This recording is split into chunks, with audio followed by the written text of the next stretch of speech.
The shared time off calendar was open on my second monitor when my coworker leaned over my shoulder and whispered that her kids mattered more than my marriage, and I stayed quiet like my throat had been glued shut. I just stared at the little green box with my name on it. That week I had requested months ago, and something in me cracked without making a sound. My name is Magnolia. I am 32, and I work as an office coordinator at a small logistics company where everyone knows everyone's business. At our place, time off is simple on paper. We use one shared calendar. You put in your request, your manager approves it, and once it is approved, it is yours. First come, first served. No secret favors, no backroom deals. That is the whole promise that keeps a small team from turning into a pack of wolves. Back in winter, when the air still bit my cheeks walking from the parking lot, I requested a full week in the fall. My husband and I were finally doing our delayed anniversary trip. Not a fancy influencer vacation, just something we had been saving toward with tiny sacrifices. Fewer takeout nights, fewer impulse buys. Me packing lunch with the same tired salad for months while pretending I loved it. Flights were booked. The rental was paid. We coordinated with another couple because we were all going to split a cabin and do a long scenic drive. Everything was locked in. I had receipts, confirmations, and that rare feeling of having something good to look forward to. Then last week happened. It was a Tuesday, the kind of day where the office lights feel too bright and the coffee tastes burned. My coworker, Arden, walked up to my desk with a tight smile that did not reach her eyes. She is a mom of two, always talking about schedules and sports and the endless chaos of being needed. I respected her. I really did. She hovered until I took my headphones off. "Can you move your week?" she asked, nodding toward the calendar like it was a harmless favor. I blinked. "Move it where?" She exhaled hard, already frustrated with me for not understanding fast enough. That same week is my kids' school break. I just realized it. I need to be home with them. I do not have childcare. I forgot to check the school calendar when I did my request earlier. There was a pause where I could hear the printer across the room finishing a job. The paper slid out like a slow, smug applause. I said softly, "I cannot." Her eyes widened like I had slapped her. She leaned closer. "Come on, you do not have kids. It is not like you need that specific week. You just want it." That word want landed in my chest like a stone. I tried to keep my voice calm. "This trip has been planned for months. Our flights are non-refundable. The rental is paid. We are coordinating with another couple. I wish I could help, but I cannot move it." She straightened up and her face changed. Not loud anger. Something colder. The kind of resentment that feels entitled. "It must be nice," she said, "to not have to worry about kids. People without children do not understand how impossible it is to juggle everything. Parents should get priority for school breaks." I felt heat crawl up my neck. Not because she was wrong about parenting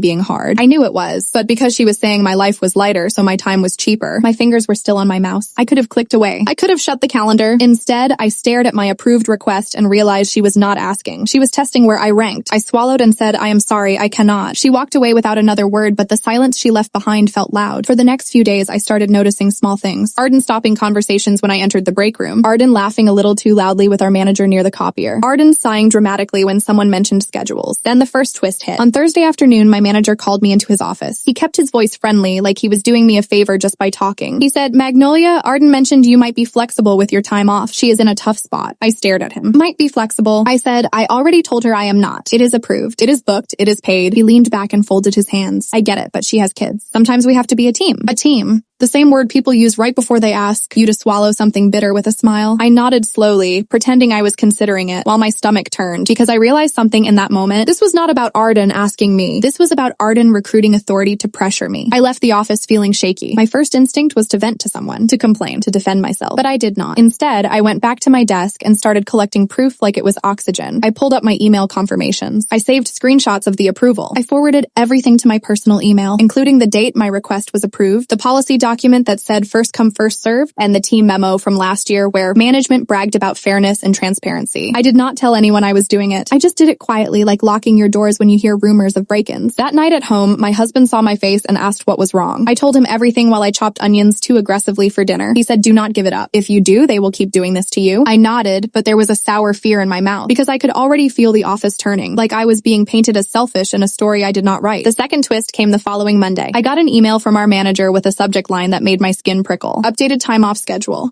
Inside, he wrote that due to staffing needs, some time off would be adjusted for operational coverage, and he included a revised calendar. I opened it. My approved week was gone, not moved, not swapped. Gone, like it had never belonged to me. In its place was Arden's name. I sat there staring at the screen, my hands cold. My heart was pounding so hard I could feel it in my teeth. Around me, the office kept moving. Phones ringing, keyboards tapping, someone laughing near the printer. The world did not stop just because mine did. I walked to the bathroom, locked myself in a stall, and tried to breathe without making noise. My throat tightened and my eyes burned. I kept thinking, how did this happen so fast? Then another thought slid in, sharp and humiliating. They did not even ask me. They just took it. When I got back to my desk, Arden was standing by the coffee machine talking to someone. She glanced at me, and for the smallest second, her mouth curled like she had won something. I looked away first, not because I was weak, but because I did not want to give her the satisfaction of seeing me react. I opened my saved screenshots. I opened the policy memo, I opened the approval email, and I did one thing that felt almost peaceful. I replied to my manager's email with a calm thank you, and I asked one small question. Can you confirm in writing that my previously approved time off was revoked and reassigned to another employee? Despite the first come first served policy, I did not accuse. I did not argue. I asked for confirmation. Then I waited. Quick real life pause. This part is for me. Some nights I am editing and I want to quit, but then I see your comments and I keep going, like, subscribe and tell me your city, state, or country. All right, now let me take you back. Because what happened next is the part people never believe until it happens to them. My manager responded within minutes. His tone was suddenly careful, like he could hear his own footsteps echoing in an empty hallway. He wrote that it was a temporary adjustment and we would discuss options. Options. That word again. Soft, slippery, designed to make you feel unreasonable for wanting what was already yours. I stared at his email and felt something shift inside me. I was done begging to be treated fairly, so I did not reply. Instead, I forwarded the entire thread, along with my screenshots and the policy memo, to the one person in our company who never smiles and never speaks unless it matters. HR. My finger hovered over send for 1 second. My heartbeat thudded in my ears. I imagined the fallout, the whispers, the way Arden would tell everyone I was attacking a struggling mother. Then I hit send anyway. And as the email left my outbox, I realized I was not just fighting for a vacation. I was fighting for the right to exist in that office without being punished for having a different life. A moment later, my phone buzzed with a new message from an unknown number. It was a photo, a screenshot of my time off calendar, with a caption underneath, "You should have just been nice about it." My hands went numb because I knew exactly who sent it, and I knew it meant she had access to something she should not have had. I sat there with that message glowing on my screen, and I did not reply. My first instinct was to block the number. My second instinct was to call my husband and let my voice shake into his ear until I felt steady again. But the third instinct, the one that kept me alive in offices like this, was to take a screenshot, so I did. Then I took another screenshot showing the timestamp, the number, and the photo itself. Then I emailed those screenshots to myself, then to HR in the same thread I had already started. No commentary, no emotion, just proof clean and quiet, like placing a knife on a table without touching it. My hands were trembling as I clicked send, but my face stayed neutral. I could still hear Arden laughing by the coffee machine, like nothing in the world was wrong, like she had not just tried to scare me into silence. A few minutes later, my manager walked past my desk and did not look at me. He did not say my name. He did not ask if I was okay. He just walked faster than normal, as if speed could erase consequences. That night, I did not sleep. I kept replaying that caption in my head over and over. You should have just been nice about it. It was not a request. It was a warning. It was the kind of sentence people say when they, believe the rules are for other people. In the dark, my husband rolled toward me and asked, "Are you still thinking about work?" I stared at the ceiling and whispered, "They took it. They took my approved week and gave it to her. And now she is texting me like she owns the place." He reached for my hand, squeezed it once, and said, "Then we stop playing fair with people who are not fair." I turned my head, and in the dim light, I could see his jaw set the way it does when he is trying not to be angry for my sake. He was calm, but I could feel the heat under his calm. I said, "I do not want drama. I just want my week back. I want to feel like my marriage is not a joke." He nodded. "Then we do it the clean way. The official way. You already started it." The next morning, I walked into the office with my stomach tight and my hair pinned back like armor. The receptionist, Rue, gave me a sympathetic look that she tried to hide behind her monitor. That told me everything I needed to know. The story was already spreading. Arden was at her desk, typing with dramatic force. When I passed, she did not look up, but I could feel her satisfaction like perfume in the air. I sat down, opened my email, and saw a calendar invite from HR for later that afternoon. The subject line was simple: meeting, no details, just the silent promise that someone had finally noticed the smoke. I spent the morning acting normal. I answered calls. I scheduled shipments. I smiled at jokes that were not funny. Inside, I felt like a glass of water held too close to the edge of a table. At lunchtime, I went to my car and ate a sandwich I barely tasted. I scrolled through my screenshots again, making sure everything was saved in more than one place. I even printed them at home the night before, the paper still sitting in my bag like a lifeline. I did not tell anyone what I was doing. I did not try to convince anyone I was right. I just let the truth sit quietly, waiting for the moment it would matter. When the HR meeting came, I walked down the hall and noticed my manager's office door was shut. That was rare. He normally keeps it open like a performance of accessibility. A closed door meant he was nervous. Inside the HR office, the air smelled like lemon cleaner and fake calm. The HR manager, Sela, motioned for me to sit. Her face was neutral, but her eyes were sharp. She said, "Magnolia, I received your email. I also received additional materials." I nodded.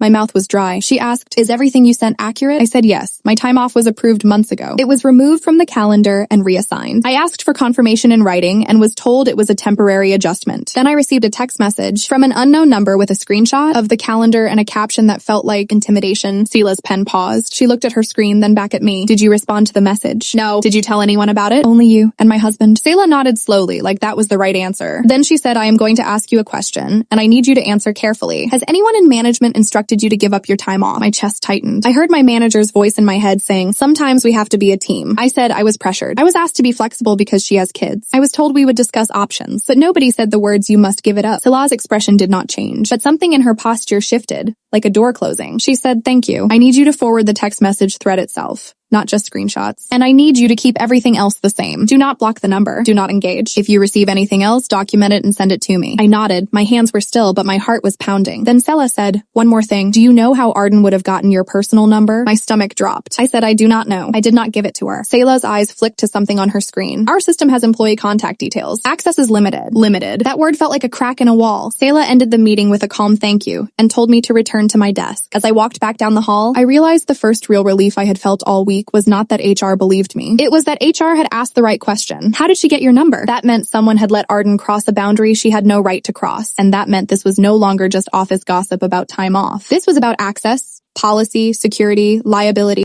When I sat down, I found an email from my manager waiting for me. He wanted to meet immediately. I stared at it, then glanced across the office. Arden was watching me. She pretended to look at her screen when my eyes met hers, but the corners of her mouth were too calm, too confident. She thought she had already won. I stood up and walked to my manager's office. Inside, he closed the door behind me and gestured for me to sit. His smile was strained, like a rubber band about to snap. He said, Magnolia, I want to clear the air. I said, okay. He leaned forward. I heard you went to HR. I stayed calm. I said, yes. His smile tightened more. That feels a little extreme, does it not? Extreme. I felt something cold settle in my spine. He was not worried about fairness. He was worried about control. I said, my approved time off was removed and reassigned without my consent. I asked for confirmation and did not receive a clear answer. Then I received a message that felt like intimidation. I documented it. He rubbed his forehead like I was giving him a headache. Arden is under a lot of stress. She has children. She is doing her best. I looked at him and I did not argue with the kids part. I did not fight on that battlefield. Instead, I said, stress does not give anyone the right to take what was approved, and it does not give anyone the right to contact me privately to pressure me. He flinched at the word privately. That was the first real reaction I had seen from him. A flicker of fear. He said, contact you privately. I kept my voice even. I received a text from an unknown number with a screenshot of the time off calendar and a caption implying I should have been nice about it. He blinked too fast. I could tell he was calculating, trying to figure out what I knew, who knew, and what it meant for him. He said, well, I am sure that is a misunderstanding. Maybe a friend of yours. I almost laughed,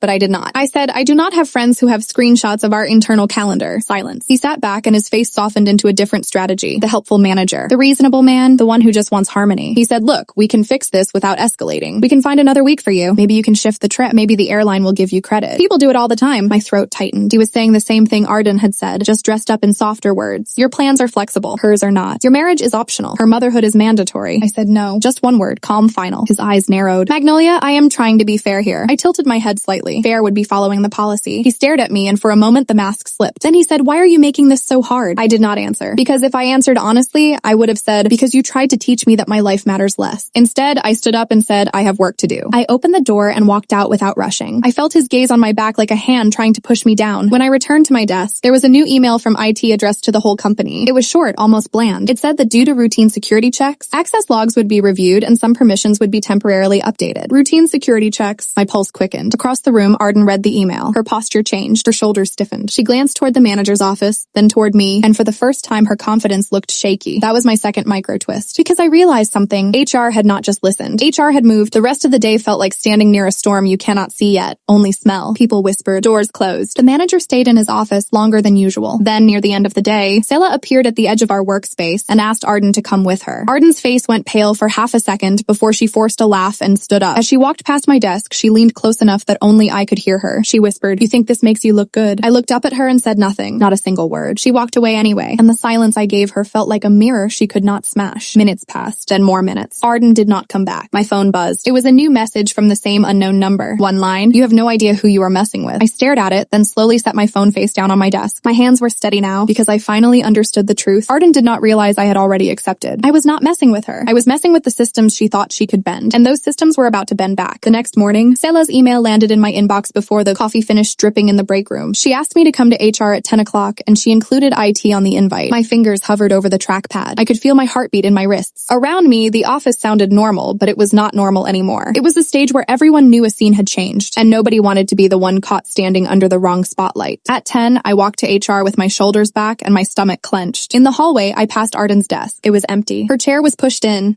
like she had never sat there. In the HR office, Sela sat with a man from IT. He had a laptop open, and his expression was neutral in that way tech people get when they are about to say something that will ruin someone's day. Sela motioned for me to sit. She said, "Thank you for coming. I want you to listen first, then I will ask questions." I nodded and my mouth went dry again. The IT guy spoke. He said, "We reviewed access logs for the shared calendar and for the employee directory system. We also reviewed print logs for the office printers." I felt the hairs on my arms lift. He continued, "On the day your approved time off disappeared from the calendar, it was changed from Arden's workstation login." I did not flinch. I let that sit. Then he said, "The screenshot you received by text was taken on Arden's work computer, and it was printed from her login 5 minutes later. That print job was sent to the printer in the manager's office." My stomach dropped so hard it felt like an elevator freefall. Sela watched my face carefully. I kept my expression steady, but inside I was shaking with a cold kind of rage. Not loud, not messy, the kind that makes you very, very clear. The IT guy added, "As for your personal number, it was accessed through the employee directory system from an account that should not have permission to view full contact information." Sela's eyes narrowed slightly. "Whose account?" The IT guy glanced at his screen. "Your manager's." The room went quiet. I stared at Sela and I could feel the hum of the building, the air conditioner breathing like a slow animal. My manager, not just influenced, not just pressured, involved. Sela said, "Magnolia, I need you to answer this truthfully. Have you ever given Arden your phone number?" "No." "Have you ever told your manager to share it?" "No." Sela nodded as if she already knew the answer, but needed it on record. Then she leaned forward and said, "Here is what is going to happen. Your approved time off will be reinstated immediately. The calendar will be corrected today. Your manager will not have the authority to change it again without HR approval. And if anyone retaliates against you for reporting this, you tell me the same day." My throat tightened. I wanted to say thank you. I wanted to cry, but instead I just nodded, because relief is dangerous when it makes you soft. Sela's voice stayed calm. "There is more. Arden was brought in yesterday. She admitted to changing the calendar entry. She claimed it was a mistake at first. Then she claimed she did it because she felt desperate." I felt my jaw lock. Sela continued, "When we asked how she got the idea that she could do that, she said she was encouraged." Encouraged? My mind flashed back to the manager's office, the way he said team, the way he tried to make me feel unreasonable for not surrendering. Sela looked at me. She said, "She provided screenshots of a conversation with your manager where he told her, in writing, to handle the calendar update herself, because it would be easier than discussing it openly." My pulse pounded in my ears. He had tried to keep his hands clean. Let Arden get dirty, then act surprised. The IT guy slid his laptop slightly, as if to show the evidence without making it a performance. I did not need to see it. I could already picture my manager's tone, the way he always sounded helpful while planting something sharp in your back. Sela said, "Arden has been placed on administrative leave pending final decisions. Your manager has been placed on administrative leave as well." I exhaled slowly,